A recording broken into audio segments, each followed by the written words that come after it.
Lands and allodial titles, royal patents, all those things. Can you please explain it? This is how simple it is. And this ties back to La Hoi Hoi Ea.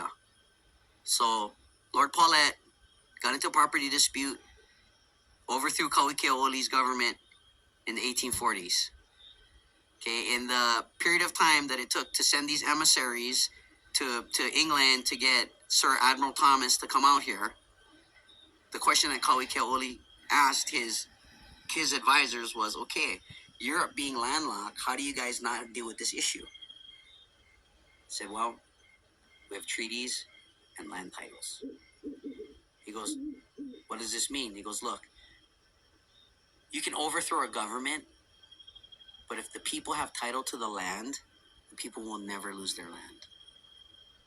So under this advisement, Kauikeaoli created the Great Mahele to give title to the land in case the government was ever overthrown.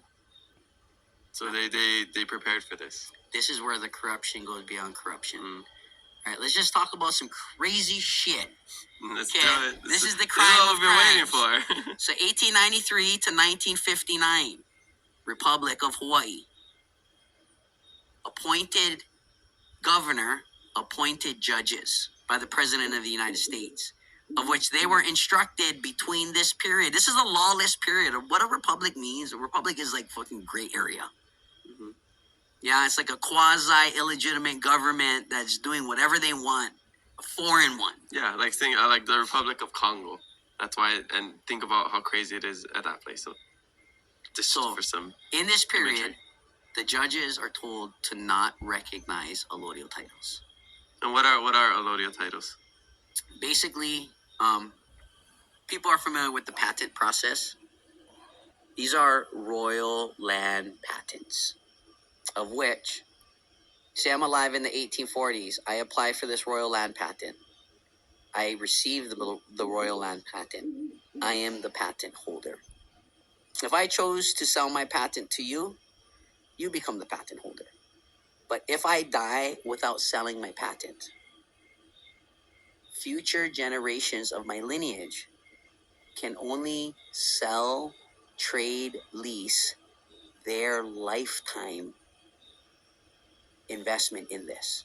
So, you know, in Europe, you have the towers where they always kept the prisoner in the tower. Well, the reason that they did that was because as long as that person in the tower was alive, right?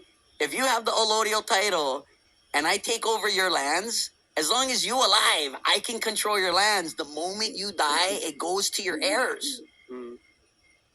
So my goal is to keep you alive as long as I can and to smite out all your heirs. Because that's basically how these titles become available, is there's no heirs. You can only sell your lifetime interest. You can only trade your lifetime interest. Which means if I inherited this from my grandfather and I sell it to you, the moment I die, it goes back to the family. This is how Europe, this is how, you know, King Charles was the new king. This is how dude has all these lands for 1,000 years, because it's all this allodial title. And when his mom died, guess what? All the lands that she leased and or had sold goes back to him. So with us, we have these allodial titles, these royal patents. We just don't know about it. So blow your mind away. In 1959, even though it's an illegitimate statehood, they did not do the paperwork right. What we have experienced since then: freedom of speech, right to gather and protest, and a federal oversight that recognizes allodial titles. So these are real things that you're talking about. You're not just Let me just tell you this. In the 1840s, the United States of America was issuing allodial titles and royal patents in America. Okay?